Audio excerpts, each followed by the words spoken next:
Olá, seja muito bem-vindo, seja muito bem-vinda a mais este vídeo sobre o Evangelho segundo o Espiritismo. É o quinto vídeo dessa série, nós estamos vendo a introdução. Bom, para que a gente possa entender, analisar uma obra, nós precisamos entender alguma coisa sobre o seu autor. No caso, o Evangelho segundo o Espiritismo é uma obra de Allan Kardec, foi publicada pela primeira vez em 1864. Bom, quem foi Allan Kardec? Allan Kardec é o pseudônimo de Hippolyte Léon Denisard Rivet. Por que Hippolyte Léon Denisard Rivet escreveu essas obras sobre o Espiritismo com o pseudônimo de Allan Kardec? Porque ele era um autor conhecido de livros didáticos na época dele. Então ele queria que não houvesse nenhuma confusão entre a personagem, professor, didata, educador e o outro dedicado ao estudo do Espiritismo. Então, Allan Kardec, ou Hippolyte, nasceu em Lyon, na França, no dia 3 de outubro do ano de 1804. Ele é do século XIX. E ele faleceu em Paris em 31 de março de 1869. Então, quando a gente está lendo uma obra de Allan Kardec, nós precisamos entender que foi uma obra escrita por uma pessoa inserida numa cultura, num meio. Esse meio era o caldeirão cultural do positivismo. A grosso modo, positivismo é o conhecimento científico como única forma de conhecimento verdadeiro. Nesse contexto, nós vamos ver que Allan Kardec procura demonstrar que o que ele traz, as informações coletadas pelos espíritos, elas foram passadas por essa peneira do conhecimento científico. É claro que é uma nova ciência, então você não vai usar os mesmos critérios, por exemplo, da química. Você não consegue, num laboratório, colocar o espírito num tubinho de ensaio e fazer experiências com ele. Não, é uma nova ciência, e para uma nova ciência, novas ferramentas são necessárias. Kardec utilizou essas ferramentas que nós vamos ver depois quais foram elas. Por isso que é importante a gente retomar essa introdução ao Evangelho segundo o Espiritismo. Muita gente, né, na pressa de obter o conhecimento, vai, pega um livro, pula a introdução, pula, não vê o índice, não vê nada, vai lá para o final para entender. Não, Kardec é minucioso, ele é um professor por excelência. Os detalhes que ele traz nessa introdução são essenciais para o entendimento não só do Evangelho segundo o Espiritismo, mas toda a obra que ele nos trouxe. Poxa, então Kardec inventou o Espiritismo? Não, de maneira alguma. Ele codificou, ele colocou informações que ele obteve, e nós vamos ver como ele obteve essas informações, ele coletou essas informações e colocou de maneira lógica, a fazer sentido, a construir um conhecimento, desde conceitos mais simples e evoluindo passo a passo. Então, em 1857, houve a primeira edição de O Livro dos Espíritos. Um detalhe, essa primeira edição tinha cerca de 500 perguntas e respostas. A atual já tem 1018. Então, ele acrescentou, melhorou, né, e desenvolveu certos temas. No Livro dos Espíritos, nós vamos encontrar o embrião de tudo o que veio depois. Em 1861 veio o Livro dos Médiuns, que é o Guia dos Evocadores, onde Kardec nos orienta como é que acontece o intercâmbio entre o chamado mundo invisível, que é o mundo dos espíritos, e o mundo visível. 1864 o Evangelho segundo o Espiritismo, que agora é o foco do nosso estudo. 1865, o céu e o inferno. Em 1868, a Gênese, ou o milagre e as predições segundo o Espiritismo. Então, nós vemos que em pouco tempo, basicamente 11 anos, ele conseguiu deixar uma infraestrutura, um fundamento do Espiritismo inimaginável. Isso também é uma prova que tudo isso não é uma construção exclusiva de Kardec. Ele colocou de maneira lógica e organizada o conhecimento, mas o conhecimento foi trazido pelos espíritos. Então, nós estamos no 5º vídeo. Se você não viu os vídeos anteriores, faz uma pausa, dá uma olhadinha no meu canal, vá lá na playlist O Evangelho segundo o Espiritismo e retome o 1º, 2º, 3º e 4º vídeos. Se você gostar desse conteúdo, você se inscreva no canal, deixa ativado o sininho. Cada vez que eu publicar um vídeo novo, você vai ser avisado. Se quiser, deixe o seu comentário, as suas sugestões. Os comentários são sempre bem-vindos e apreciados. Então, vamos lá. Essa a base que nos apoiamos quando formulamos um princípio da doutrina. Que base? Que essa é a base que Kardec diz, né? Qual é a base do que ele está trazendo? Bom, todas essas informações que ele organizou, ele teve alguns critérios, foram médiums diferentes, né? Não era sempre o mesmo médium dando informação, porque se fosse sempre o mesmo médium, poderia incorrer um risco de, por exemplo, eu sou médium, eu acho que uma coisa é de uma maneira e eu acabo fazendo com que a minha opinião esteja também presente, né, na opinião dos espíritos. Eu posso deturpar a informação. Então, foram médiums diversos, diferentes.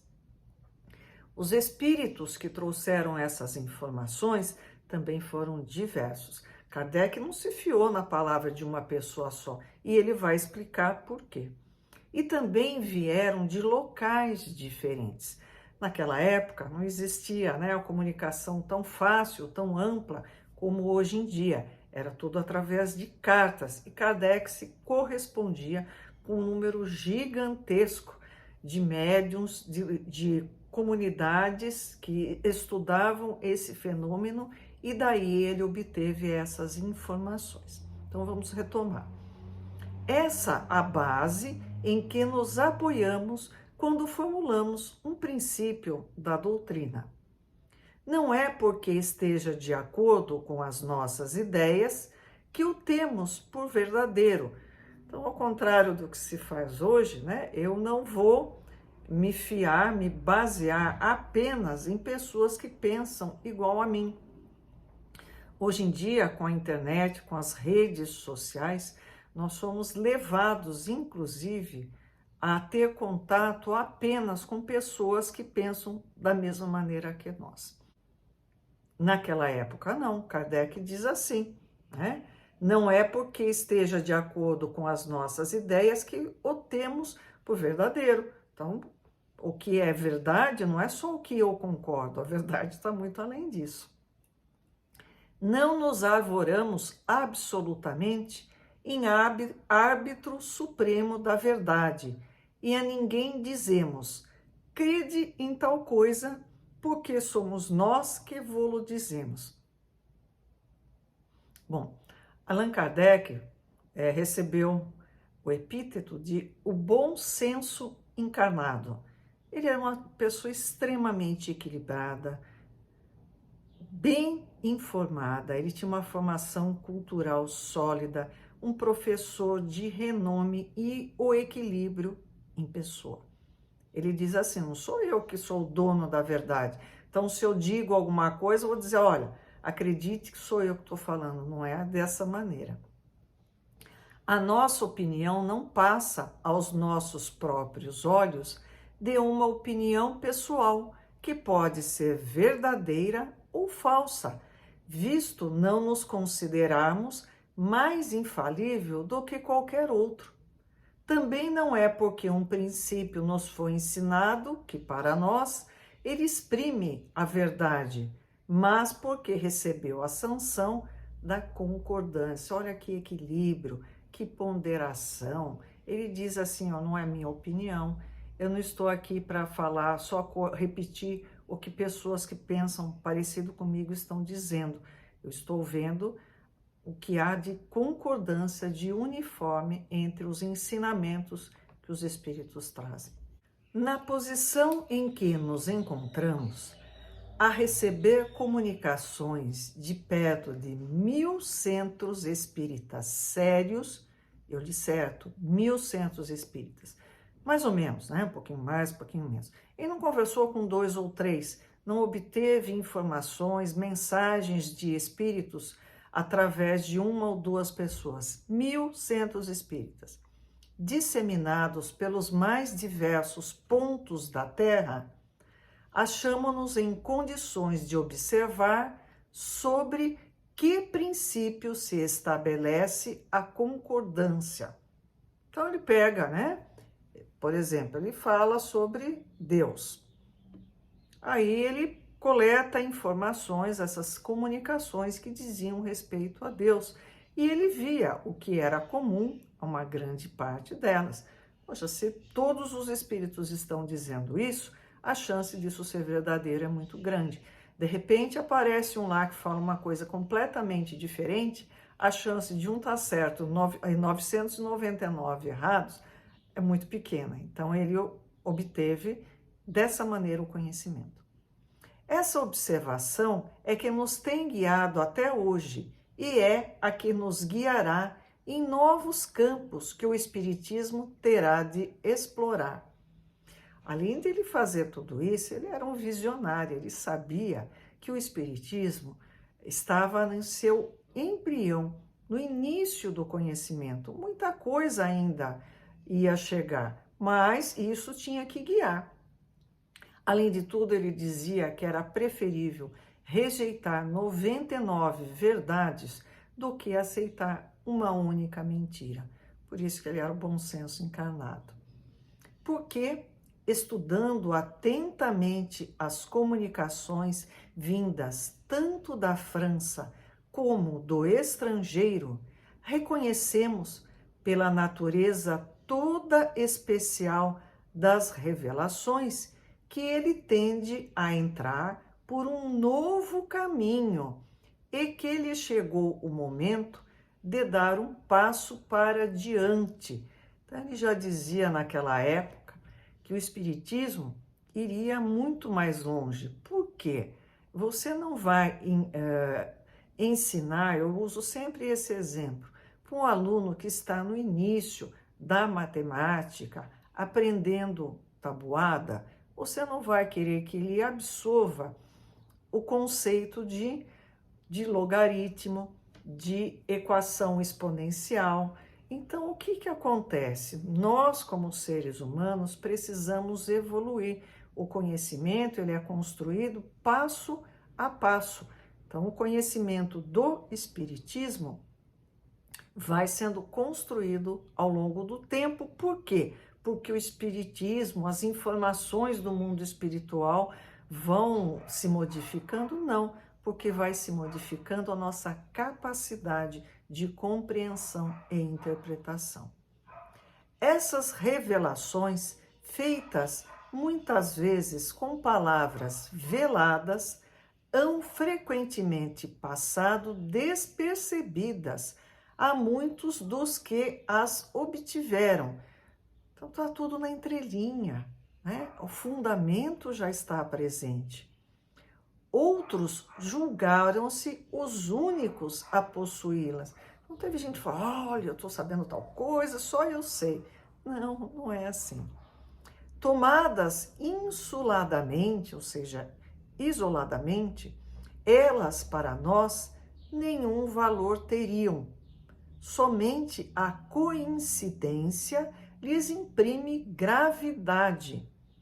Depois, chegado o momento de serem entregues à publicidade, cada um se lembrará de haver tido instruções no mesmo sentido.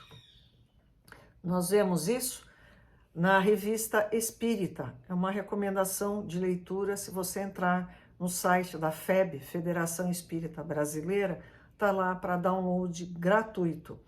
A Revista Espírita é um balão de ensaio de Allan Kardec. Ele lança algumas coisas que depois nós vamos ver que aparecem nos livros escritos por ele, porque ele vê a repercussão do tema que ele está abordando e vê os comentários. Aí ele toma suas decisões.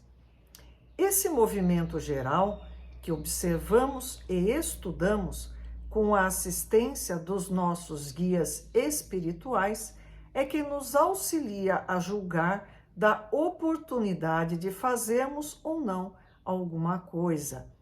Então ele vê, né? As pessoas estão maduras para receberem determinada informação, muito que bem. Não estão maduras, deixa de lado, no futuro isso chega para todo mundo.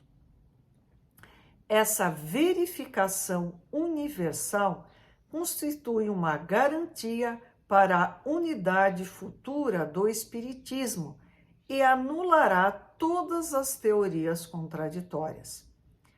Aí é que, no porvir, no futuro, se encontrará o critério da verdade, o que deu lugar ao êxito da doutrina exposta em O Livro dos Espíritos e em O Livro dos Médiuns, foi que, em toda a parte, todos receberam diretamente dos Espíritos a confirmação do que esses livros contêm. Então, Kardec não estava inventando, ele não estava trazendo informação que só ele tinha. Todo mundo tinha recebido essas informações. Qual o pulo do gato? Ele colocou em ordem, organizou, deixou tudo bonitinho para que você fosse construindo um conhecimento. Se de todos os lados tivessem vindo os espíritos contradizê-la, já de há muito haveriam aquelas obras experimentado a sorte de todas as concepções fantásticas. Nem mesmo o apoio da imprensa a salvaria do naufrágio, ao passo que, privadas como se viram desse apoio, sem o apoio da imprensa, não deixaram elas de abrir caminho e de avançar celeremente. É que tiveram o apoio dos espíritos, cuja boa vontade não só compensou, como também sobrepujou o mau querer dos homens. Assim sucederá a todas as ideias que, emanando quer dos espíritos, quer dos homens, não possam suportar a prova desse confronto, cuja força a ninguém é lícito contestar. Então, os espíritos vêm, diversos locais, diversos médiuns, diversos idiomas, e nos esclarecem a respeito de um determinado assunto e dizem todos da mesma maneira. Isso é um alicerce seguro para a doutrina espírita. Quando alguém vem e lança uma ideia completamente diferente, né, e os espíritos não dizem o mesmo, essa teoria é deixada de lado. Por quê? Porque não é possível, só um é o detentor da verdade, o resto está todo mundo enganado, não faz muito sentido. Então hoje nós temos que olhar para as obras de Kardec, as obras básicas do Espiritismo, entendendo esse autor, a obra na época em que ela foi escrita, como era o pensamento daquela época e como esse conhecimento foi construído. Isso faz com que nós possamos absorver melhor os ensinamentos. Ah, mas eu não sei nada disso, posso ler do mesmo jeito? Pode, claro, mas você vai aproveitar muito mais se você tiver, né, toda essa visão panorâmica do entorno dessa obra monumental que Allan Kardec construiu coletando as informações vindas dos espíritos. É claro que existia toda uma equipe espiritual direcionando, colocando as balizas desse conhecimento, mas não é obra da cabeça dele. Eu sentou, vou inventar agora alguma coisa diferente que eu estou entediado aqui. Não, é toda uma construção do conhecimento. É por isso que o Espiritismo nós consideramos como a terceira revelação. Recordando, primeira revelação, o conhecimento trazido através de Moisés, que é principalmente do Deus único. Segunda revelação, Jesus, não tem nem o que falar. E terceira revelação, o Espiritismo. Por quê? Ele retoma o conhecimento de Moisés e aprofunda, né, e esclarece alguns pontos que ficaram meio nebulosos na obra fantástica de Jesus. Até o próximo vídeo. Obrigada.